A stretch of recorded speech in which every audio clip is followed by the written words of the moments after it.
What are the specifics that they're talking about when they say a woke military is threatening our readiness? What are they talking about specifically? What kind of things? And is there any credibility to that? Second question first. Let me say it's not as bad as the right would say, but it's worse than what the left will acknowledge. And what does it look like? That's former U.S. Secretary of Defense Mark Esper shocking Bill Maher into silence with how woke the military has become. Welcome to Nerk News, I'm Nerkish, and things aren't looking too great for the armed forces in America. Recruitment levels are at record lows, and progressive policies are destroying merit-based systems, lowering the bar, and hurting morale. But it's not all so bad. At least we get those hilarious woke recruitment ads to laugh at. You know, this administration set up a DEI office that would dictate DOD policies for education.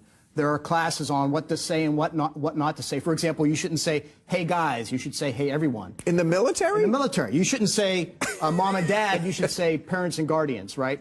The colorblind argument. There's the issue of, drag queen story hours on post.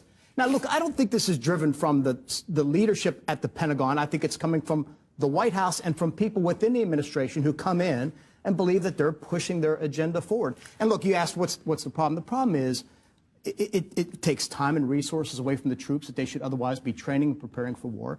And it further divides us. It further starts putting people into buckets, whether you're based on your ethnicity, your gender, your sex, the color of your skin. And my view is, I'm sorry, you're in the military, if you're in the Army, you're all green. Right? If you're in the Air Force, you're all blue. We have a common mission, a common purpose. Let's stop subdividing and identifying people along those lines because it creates friction that undermines morale and readiness. Salute that. Now, what he said isn't just applicable to the military, it's true for any organization that introduces this stuff. Because you're forcing people to take their eyes off the ball and creating a managerial class of busybody HR reps who will do nothing but meddle and find things to screw up so they can justify their useless make-work jobs. But don't worry, the US government hears your complaints and is working really hard to ensure that the armed forces remain an apolitical space that are accommodating to all Americans. Here's Representative Jim Banks questioning the Assistant Secretary of the Army for Manpower and Reserve Affairs about recruiting struggles. This poll, which we can all read, found that 73% of veterans believe that the U.S. military has become too political regarding race, gender, and sexuality. Even worse, a quarter of the veterans would tell a young person not to enlist.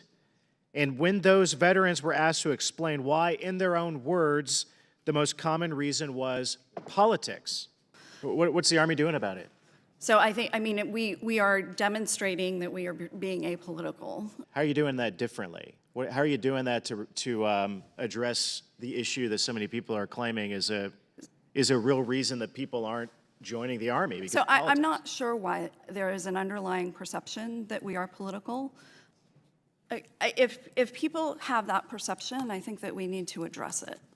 Again, the data that we have seen indicates that it's not one of the top concerns. You know, Esper did a great job explaining this stuff, but I disagree a little bit with his assessment that things aren't as bad as conservatives are making it out to be. Wokeness doesn't just end at the affirmative action stuff. It's a cancer in the country that wants to make everything miserable and meaningless. It relentlessly attacks patriotism, objective morality, masculinity, individualism, cultural values, and being healthy.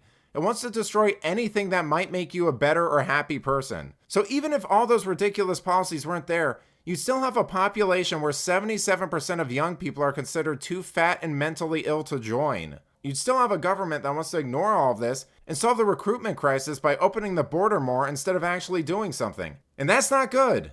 But let me know what you think. Are you or anyone you know in the military? If so, is Esper's assessment accurate? Let me know in the comments, and if you enjoyed this video, please give it a like and subscribe to the channel. That stuff really does help us out. Until then, this has been Nerk News. Thanks for watching. Boy!